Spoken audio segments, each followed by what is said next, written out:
IPL 2026 retention டைம்ல இப்போ மும்பை இந்தியன்ஸுடைய பெர்ஃபார்மன்ஸை பார்த்து ஏங்க இதுக்கப்புறம் நீங்க எதுக்கு முதல்ல ஆக்ஷனுக்கு போகணும்? ஆக்ஷனே ஒரு ஏங்க இந்த முதல்ல இந்த மும்பை இந்தியன்ஸ் ஆக்ஷன் விட்டு வெளியே இருக்குங்க. 2 கையில வேற பணத்தை வச்சுக்கிட்டாங்க இவங்க. ஐயே அப்படின்ற மாதிரி இப்போ பல பேர் வந்து கதி கலங்கி போயிருக்காங்க. மும்பை இந்தியன்ஸ் அந்த அளவுக்கு வந்து அவங்களுடைய பல்தான் அட்டியை போட்டுக்கிறாங்க ஆக்ஷன்லயே. அதுக்கு முன்னாடி ரிட்டென்ஷன்லயே இன்னைக்கு. Yes boys and girls and my dear buddies, hi from Bala. முதல்ல ட்ரேடிங்ல ஒரு அடியை போட்டாங்க. 3 ட்ரேடு. ஷெர்ஃபன் ரூதர்ஃபோர்ட் வா, ஷர்துல் தாக்கூர் வா. எதங்க இவங்க ஏங்க உங்களுக்கு மனசாட்சியே கிடையாது. அதுவும் என்ன அமௌண்ட்டுக்கு என்ன மாதிரி பிளேயரை நீங்க வாங்குறீங்க? ஐயோ அப்படின்னு நம்ம சொல்லி வாயை மூடுறதுக்குள்ள வந்துட்டு அடுத்த ஒரு ட்ரேடையும் போட்டு 3 ட்ரேட்ல நம்ம வாயை அடக்கி வச்சாங்க. Mayank Markande is back to Mumbai Indians அப்படின்னு சொல்லி அவருடைய ஸ்பின்னர் உள்ள கொண்டு வந்தாங்க. சரி ரைட், இதுலயே உங்களுக்கு ஒரு 3 ஸ்லாட் எக்ஸ்ட்ரா ஆள் கிடைச்சிட்டாங்க. இப்போ 3 பேரும் பிளேயிங் லெவன்ல விளையாடுவதற்கான எல்லா வாய்ப்புகளும் கொண்ட வீரர்கள். சரி, ஏற்கனவே ஹார்திக் பாண்டியா இருக்கிறாரு, உங்களுக்கு ஆல்ரவுண்டர் பவுலரு. தீபக் சஹார் இருக்கிறாரு, இன்னைக்கு ஷர்துல் தாக்கூர். இது பத்தாவதுக்கு ட்ரெண்ட் போல்ட், ஜஸ்பிரிட் பும்ரான்னா ஐயே இவங்க பிடிக்க முடியாது போல இருக்கே அப்படின்ற மாதிரி வந்து எல்லாரையுமே வந்து வேற லெவல்ல அவங்களுடைய பவுலிங் அட்டாக்னால இப்ப வந்து பயப்பட வைக்கிறாங்க மும்பை இந்தியன்ஸ் சொல்லலாம். அது ஒரு பக்கம் இருக்கு. இன்னொரு சைட் நீங்க பாத்தீங்க அப்படின்னா அவங்களுடைய பேட்டிங் லைனப்புடைய கோர்ல டச் கூட பண்ண வேண்டிய அவசியம் கிடையாதுன்ற மாதிரி ரோஹித் சர்மா இருக்கிறாரு, திலக் வர்மா இருக்கிறாரு, சூரியகுமார் யாதவ் இருக்கிறாரு. எல்லாத்துக்கும் மேல அவங்களுடைய ஓவர்சீஸ் பேட்டிங்கை இன்னைக்கு வந்து ஃபயர் பவர் ஆக்குறதுக்காக ஷெர்ஃபன் ரூதர்ஃபோர்ட் உள்ள வந்திருக்கிறாரு. ஸோ SKY திலக் வர்மாவோட சேர்ந்து அவங்களுடைய இந்த பினிஷிங் பவரை கொடுக்கறதுக்கு இவர் வந்தாரு அப்படின்னா அது எப்படி இருக்குன்னு பாத்துக்கோங்க. ஏற்கனவே தே ஹேவ் நமந்தீர்ன்ற ஒரு மிகப்பெரிய ஃபயர் பவர் வேற. ஸோ அதனால அவங்களுடைய பினிஷிங் எபிலிட்டியில வித் ஹார்திக் பாண்டியாஸ் ஹெல்ப் இந்த 3 பேர் சேர்ந்து நமந்தீர், Hardik Pandya and Sherfane Rutherford அடிச்சு பிரிச்சு மேஞ்சிடுவாங்க. இதுல எந்த ஒரு டவுட்டுமே கிடையாது அப்படிங்கிறது வந்துட்டு இவங்களுடைய பிளேயிங் லெவனை பத்தி இப்ப சொல்லுது. இதுல முக்கியமான விஷயம் இவங்க ஆக்ஷனுக்கு நிஜமாவே போக வேண்டியதில்லை. ஏன் அப்படின்றத நான் சொல்றேன். எம்ஐயுடைய ரிலீஸ்டு பிளேயர்ஸை பொறுத்த வரைக்கும் பாத்தீங்க அப்படின்னா சத்யநாராயண ராஜு ஆந்திர பிரதேசை சேர்ந்த வீரர் 30 லட்சம் ரூபாய்க்கு பேஸ் பிரைஸ் வாங்கினாங்க. அவரை ரிலீஸ் பண்ணிருக்காங்க. Reece Topley for 75 lakhs. அடுத்து KL சுஜித், கரண் சர்மான்ற ஸ்பின்னர் இப்ப இன்னைக்கு வந்துட்டு இவர் உள்ள வந்துட்டனால, மயங்க் மார்க்கண்டே உள்ள வந்ததுனால இவர் அவசியம் இல்லைன்னு சொல்லிட்டு அவர் வெளியே அனுப்புறாங்க. அர்ஜுன் டெண்டுல்கர் LSGக்கு போயிட்டாரு. பெவான் ஜேக்கப்ஸ் நியூசிலாந்து பேட்டர், 23 வயது வீரர். இவர் வந்துட்டு இந்த அளவுக்கு இன்னும் இன்டர்நேஷனல் மேட்சஸ்லயே ஒரு 4 மேட்ச் தான் விளையாடி இருக்காரு நியூசிலாந்துக்கு அவர். அப்படிப்பட்ட ஒருத்தரை அவ்வளவு சீக்கிரத்துல நம்ம இப்போ வச்சு என்ன பண்ண போறோம், நமக்கு தான் இப்ப ஆல்ரெடி ஓவர்சீஸ் ஸ்லாட் இது இருக்குதுன்னு சொல்லி அவங்க இதை யோசிச்சு வெளியெடுக்கிறாங்க. முஜிபுர் ரஹ்மான் இது வரைக்கும் IPL பெருசா அவர் கிளிக் ஆனதே கிடையாது. அவருக்கு அதிகமா வந்து பிளேயிங் லெவன் அவர் எங்க ஃபிட் பண்றதுனே தெரியாம தான் எல்லா டீம்ஸுமே தடுமாறி இருக்கு இது வரைக்கும். பஞ்சாப் கிங்ஸ் முதற்கொண்டு எல்லா டீம்ஸுமே அப்படி உள்ள கொண்டு வந்தாலும் இவர்கிட்ட வந்து IPL இன்னும் பெர்ஃபார்மன்ஸ் பெருசா வாங்காதனால 2 crore இவர் வச்சுக்கிறது என்ன பொறுத்த வரைக்கும் வேஸ்ட். பிகாஸ் அவங்களுக்கு ஆல்ரெடி ஓவர்சீஸ் பிளேயர்ஸ் 4 பேர் கன்ஃபார்மா, இவங்களை தாண்டி 5 பேர் இருக்காங்க, 6 பேர் இருக்காங்க ஆக்சுவலா. அந்த 6 பேர்ல எந்த 4 பேர் விளையாடுறதுன்றதே ஒரு குழப்பம். அதனால எனக்கு தெரிஞ்ச முஜிபுர் ரஹ்மான்ற 2 கோடி இவங்க ரிலீஸ் பண்ணது சூப்பர் மூவ் அப்படின்னு சொல்லலாம்.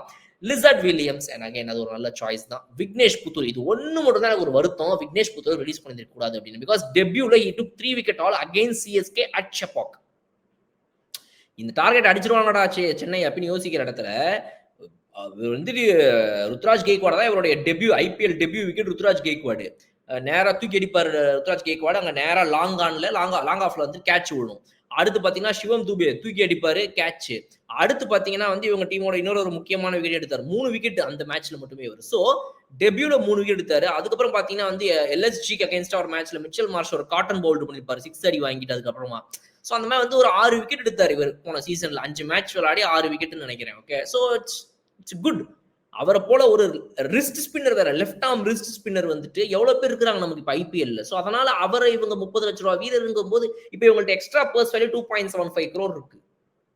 ரிலீஸ் பண்ணியிருக்கலான்றதுதான் என்னுடைய கருத்து. கண்டிப்பா மீன் வச்சிருந்திருக்கலாம், ரீடைன் பண்ணியிருக்கலான்றதான் சாரி என்னுடைய கருத்து. கண்டிப்பா அவரை இப்ப ரிலீஸ் பண்ணனால என்ன கிடைக்குது? இப்ப 2.75 crore கையில வச்சிருக்காங்க. இந்த 2.75 crore வச்சு 5 ஸ்லாட் பாக்கி இருக்கு. ஒரு ஓவர்சீஸ் ஸ்லாட் யாரை வாங்க முடியும்? 2 கோடி ரூபாய்க்கு யாராவது ஒரு பிளேயரை வாங்கலாம். 2 crore பேஸ் பிரைஸ் யாராவது, இல்ல 2.5 crore யாரையாவது வாங்கலாம். அதை தாண்டியே இவங்ககிட்ட இப்போ வந்துட்டு ஆக்ஷனுக்கு போக வேண்டிய அவசியமே இல்லைன்ற ஸ்டேஜ்ல இருக்கும்போது 2.75 crore இருக்கும்போது 30 லட்சம் ரூபாய் அவரையும் வச்சிருந்தோம்னா 2.45 அவங்க போயிருந்திருக்கலாம் இப்போ ஆக்ஷனுக்கு. விக்னேஷ் புத்தூர் ஒருத்தரை மட்டும் ரீடைன் பண்ணியிருந்திருக்கலாம் அப்படின்றது வந்து என்னோட கருத்து. மற்றபடி இதுல ரிலீஸ் பண்ண எதுலையுமே நமக்கு வந்து மாற்றுங்கிறதே கிடையாது. வண்டர்ஃபுல்லான ரிலீஸ், எல்லாமே வந்து தாட்ஃபுல்லான ரிலீஸ். வச்சு என்ன பண்ண போறோம் உடு அப்படின்ற மாதிரி இந்த மாதிரி பிளேயர்ஸ் இறக்கி விட்டது. முஜிபுர் ரஹ்மான் 2 crore வந்துட்டு வேஸ்டா எதுக்கு வச்சுக்கணும்னு இறக்கி விட்டது வந்து ஸ்மார்ட் மூவ். அதை வந்து நம்ம எல்லாமே வந்து பாராட்ட வேண்டிய விஷயம் தான். இன்னொன்னு இப்போ வந்து நம்ம எம்ஐயை பொறுத்த வரைக்கும் அவங்களுடைய பிளேயிங் 11 வந்து நீங்க இந்த ஸ்குவாட் உங்களுக்கு ஸ்கிரீன்ல பாக்குறீங்க இல்லையா? இப்போ இந்த ஸ்குவாட்லயே நீங்க பாருங்க, ரோஹித் சர்மா பிளேயிங் வந்துருவாரு, சூரியகுமார் யாதவ், திலக் வர்மா, இதுலயே உங்களுக்கு டாப் 3 ஆயிடுச்சு. ரயன் ரிகல்டனை போட்டுவாங்க பக்கத்துல, 4 பேர் ஆயிடுச்சா. ஹார்திக் பாண்டியா, நமந்தீர் 6 ஆயிருச்சா? இதுல இப்ப ஷெர்ஃபான் ரூதர்ஃபோர்டு இல்ல வில் ஜாக்ஸ் யார வேணா அடிக்கலாம் நீங்க. 7 வரைக்கும்னு வச்சுக்கோங்க. மிச்சல் சாண்ட்னர் இருக்கிறாரு 8. இதுவே உங்களுக்கு பேட்டிங் லைனப் எங்க வரைக்கும் போகுது பாத்துக்கோங்க. இதுலயே இப்ப உங்களுக்கு எத்தனை ஓவர்சீஸ் பிளேயர் வந்துட்டாங்க. Sherfane Rutherford, Ryan Rickelton, Mitchell Santner, அப்புறம் வந்து நம்ம இவர் எடுக்கணும். அது யாராவது ட்ரெண்ட் போல்ட் இருக்கணும். Number 9 Trent Boult. Corbin Bosch உங்களுக்கு வெளியே இருக்கிறாரு. இன்னும் வில் ஜாக்ஸ் வெளியே இருக்கிறாரு. ஓகே, ஓவர்சீஸ் ஆப்ஷன்ஸ்ல உங்களுக்கு கார்பின் பாஷ் நல்ல ஆல்ரவுண்டர். ஸோ இதுலயே உங்களுக்கு 9 பேர் வந்துட்டாங்க. Jasprit Bumrah at 10, Deepak Sahar at 11 நீங்க விளையாடினீங்கன்னா உங்களுக்கு வந்து இன்னும் மயங்க் மார்க்கெட்டுக்கு ஒரு ஸ்லாட் தேவைப்படுது. ஷர்துல் தாக்கூர் வெளியே இருக்கிறாரு. ஐயோ அப்படின்ற மாதிரி இதுலயே ஒரு 13-14 பிளேயரை இவங்க மாசா கையில் வச்சிருக்காங்க.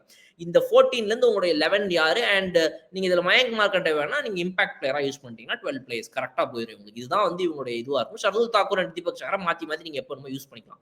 உங்களுக்கு எக்ஸ்ட்ராவா அஸ்வினி குமார் வெளியே இருப்பாரு, கார்பின் பாஷ் வெளியே இருப்பாரு, வில் ஜாக்ஸ் வெளியே இருப்பாரு, ராபின் மின்ஸ் வெளியே இருக்கிறாரு.